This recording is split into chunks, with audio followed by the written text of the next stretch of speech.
আজ সকালে জলখাবারে এই গোল গোল বলের মতো রেসিপিটি বানিয়েছিলাম।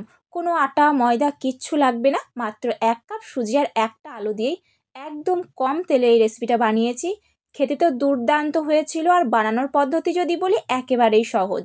তো বন্ধুরা, ভিডিওটা কিন্তু অবশ্যই পুরোটা দেখবে, আর রেসিপি ভালো লাগলে একটা লাইক অবশ্যই করে দেবেন, নতুন বন্ধু হয়ে থাকলে সাবস্ক্রাইব করে দেবেন, আর ফেসবুক দেখে থাকলে পেজটিকে ফলো করে দেবেন। তো চলুন, এই রেসিপির জন্য প্রথমে একটা খামির রেডি করব। তার জন্য একটা কড়াইয়ের মধ্যে নিয়ে নিচ্ছি একটা বাটির মাপ করে 2 বাটি জল। যেই বাটির মাপ করে আমি জল নিলাম ওই বাটির মাপ করে কিন্তু 1 বাটি সুজি হবে। তো তার আগে আমি এখানে 1 চামচ গোটা জিরে দিলাম, আর একটু তেল দিলাম 1 চামচ মতো। তারপরে দিয়ে দিচ্ছি স্বাদ মতো লবণ। এরপর এই জলের মধ্যে একটা বলক আসা পর্যন্ত অপেক্ষা করব। একটু মিশিয়ে নিচ্ছি খুব ভালো করে।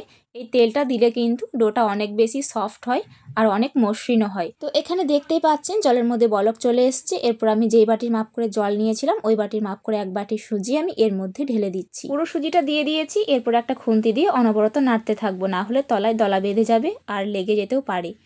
যদি পারেন তো এক হাতে সুজি ঢালতে থাকবেন, অন্য হাতে কিন্তু নাড়তেও পারেন, তাহলে কিন্তু খুব সুন্দর হবে ডোটা। এরপর দেখুন অনবরত নাড়তে নাড়তে ডোটা অনেকটাই শক্ত হয়ে গেছে, একটুও কিন্তু জল নেই। ঠিক এরকম নরম করে কিন্তু ডোটাকে নামিয়ে নিতে হবে, খুব বেশিক্ষণ নাড়ার দরকার নেই। যখন দেখবেন আঠালো হয়ে গেছে আর একটু শক্ত হয়ে গেছে তখন এটাকে উনান থেকে নামিয়ে নেবেন।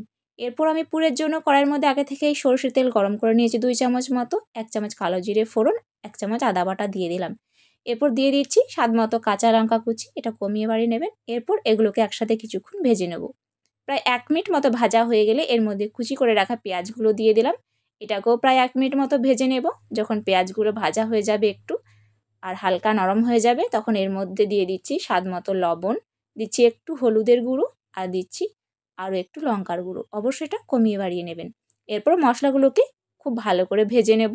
মশলার কাঁচা গন্ধটা চলে গেলে এর মধ্যে দিয়ে দেব সেদ্ধ করে রাখা আলু। আগে থেকেই আমি আলুটা সেদ্ধ করে রেখেছিলাম। এরপর মশলা ভাজা হয়ে গেলে আমি এর মধ্যে ভেঙে ভেঙে আলুগুলো দিয়ে দিচ্ছি হাতে করে। এরপর কিছুক্ষণ আলুটাকে ভেজে নেব, যতক্ষণ না আলুর গায়ে একটু হালকা বাদামি কালার চলে আসে এবং ক্রিস্পি হয়ে যায় আলুটা, ঠিক ততক্ষণ পর্যন্ত আলুটা ভাজবো। যখন দেখবেন যে আলুটা ভাজা হয়ে গেছে এবং কড়াইয়ের গায়ে থেকে এমনি নিজেই ছেড়ে আসছে, একটু লেগে থাকছে না, তখন বুঝবেন যে আলুটা হয়ে গেছে। তো এখানে পুরটা রেডি হয়ে গেছে, এটাকে আমি নামিয়ে নিলাম। অন্যদিকে যেই ডোটা রেডি করেছিলাম সুজি, সেটাও হালকা একটু ঠান্ডা হয়ে গেছে। এই অবস্থায় একটু মথে নিচ্ছি। প্রয়োজন পড়লে হাতে একটু তেল লাগিয়ে নেবেন, এতে দেখবেন যে হাতে লেগে আসছে না। তো দেখুন হাতে তেল লাগিয়ে ডোটাকে আমি খুব ভালো করে একদম মসৃণ করে মথে নিয়েছি, আর একটু শক্ত হয়ে গেছে। এরপর একটু তেল নিয়ে আবারও 2 হাতে খুব ভালো করে লাগিয়ে নিচ্ছি। এই সুজির কাজটা অবশ্যই একটু হাতে তেল লাগিয়ে করবেন, তাহলে খুবই সহজ হবে, একটু হাতে লেগে যাবে না। এরপর একটু মোটা করে একটু ডো নিলাম, দিয়ে এভাবে একটু গোল করে নিচ্ছি, একদম গোল বলের মতো করে নিচ্ছি। তারপরে এরকম হাত দিয়ে একটু চ্যাপটা করে নিচ্ছি। আমি ঠিক যেভাবে করছি ওভাবে করার চেষ্টা করবেন, দেখবেন কিন্তু খুব সহজে হয়ে যাবে। তবে এই সাইডে যেগুলো দেখছেন ফেটে গেছে, এটা কোনো অসুবিধা নেই, পরে ঠিক করে নেওয়া যাবে। তারপরে এরকম একটু পুর নিয়ে একটু গোল শেপ দিয়ে দিলাম। এরপর আমি এর মাঝখানে দিয়ে দিলাম। এরপর সাইডে সুজির অংশগুলো আমি এভাবে জুড়ে দিচ্ছি। খুব সাবধানে কিন্তু আলতো করে করে মুড়ে দেবেন এইটা, আর চেষ্টা করবেন একটুও যেন ফাঁকা না থাকে, একদম পুরো ভালো করে লাগিয়ে দেওয়া। প্রত্যেকটা ফাঁক কিন্তু খুব ভালো করে বন্ধ করতে হবে। তারপরে এরকম হাত দিয়ে কিন্তু আবারও গোল করে নিচ্ছি।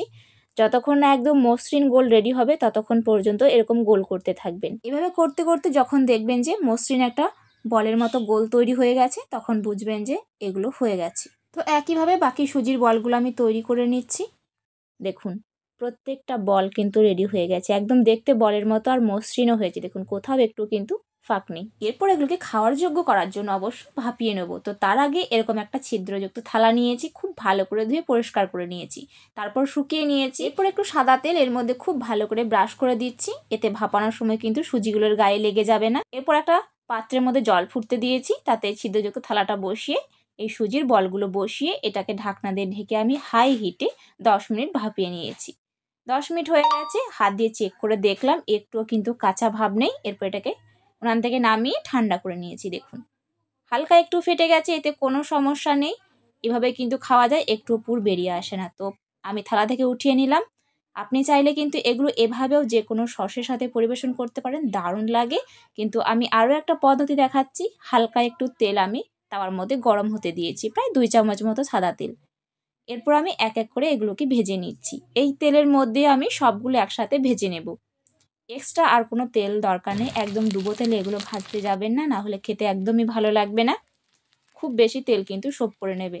তো এভাবে একটু তেলের মধ্যে উল্টে পাল্টে একদম ক্রিস্পি ব্রাউন করে ভেজে নেব। যারা অনেক স্বাস্থ্য সচেতন তারা আগের পদ্ধতি পর্যন্তই করবেন, এটা করার দরকার নেই। দুভাবেই খেতে কিন্তু দারুণ লাগে, আমি খেয়ে দেখেছি, অসাধারণ। তো দেখুন এরকম ক্রিস্পি করে ভেজে নিয়েছি, ওপরটা একদম ব্রাউন হয়ে গেছে। তো বন্ধুরা এই পদ্ধতি ফলো করে কিন্তু একবার বানিয়ে দেখবেন, দেখুন কতটা সুন্দর লাগছে দেখতে, দেখতে সুন্দর আর খেতে অসাধারণ। হাতের কাছে কিছু না থাকলে, সময় কম থাকলে এই রেসিপিটা ঝটপট একবার বানিয়ে দেখবেন, সবাই কিন্তু খেয়ে অনেক নাম করবে। দেখুন একটা ভেঙে দেখাচ্ছি, ভিতরের পুরটা ঠিক কতটা, একদম পুরে ঠাসা আর ওপরে একদম ক্রিস্পি ভাব। তো বন্ধুরা আজকের রেসিপি কেমন লাগলো অবশ্যই কমেন্টে জানাবেন। দেখা হচ্ছে অন্য কোনো একটা রেসিপিতে। আল্লাহ হাফেজ।